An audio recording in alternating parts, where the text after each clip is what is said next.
Ladies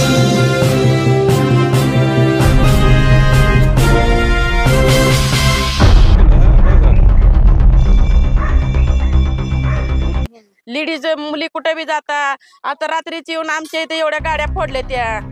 आज माझा मुलगा एकटा धावून त्यांच्या मागे गेला, त्यांच्या हातात कोयते होते, दांडे होते। जर मुलाला माझ्या लागला असतं तर काय केलं असतं। गुन्हेगारांचे पोलिसांना सरळ आव्हान। सातपूरमध्ये 8 गाड्यांची तोडफोड।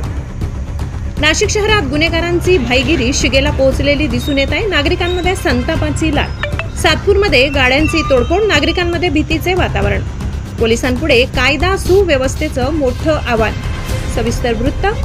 सातपूर परिसरातील श्रमिक नगर भागात पुन्हा एकदा गाड्यांची तोडफोड झाल्याने शहरातील वाढत्या गुन्हेगारीचं गंभीर चित्र समोर आलंय। या घटनेमुळे नागरिकांमध्ये भीतीचे वातावरण निर्माण झाले असून पोलीस प्रशासनावर टीकेची झोड उठली आहे।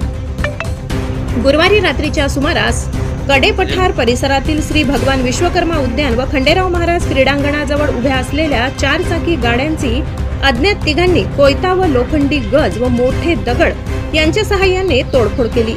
या हल्ल्यात Maruti van, school van, Skoda अशा सुमारे 11 ते 12 गाड्यांचे मोठे नुकसान झाले।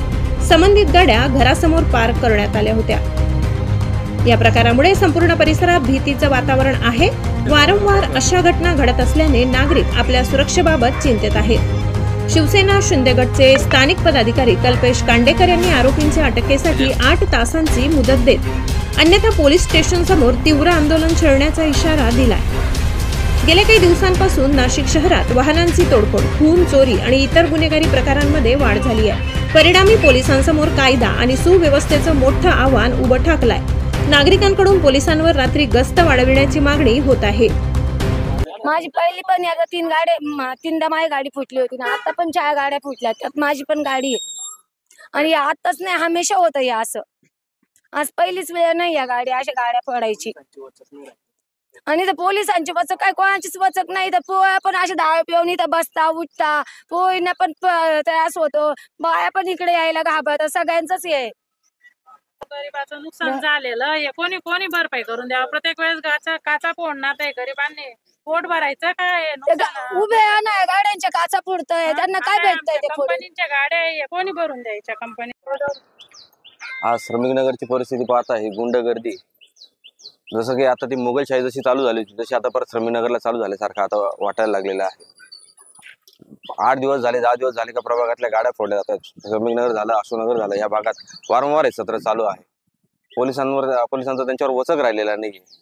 आमचे संरक्षण पाहिजे, आम्हाला गिरस्ती पाहिजे जास्त। आम्हाला रात्री 11:30-12च्या दरम्यान अज्ञात विस्माकडून व्यक्तींकडून या गाड्यांच्या काचा फोडलेल्या आहे। तरी पोलिसांनी काही वचक ठेवायला पाहिजे या तरुणांवर। मोठ्या प्रमाणात आर्थिक नुकसान झालेले आहे, तरी पोलिसांनी काहीतरी मोठी कारवाई केली पाहिजे। रात्री गस्त वाढविण्याची मागणी होत आहे। महाराष्ट्र माझा न्यूजसाठी मुख्य संपादक जनार्दन गायकवाड, नाशिक।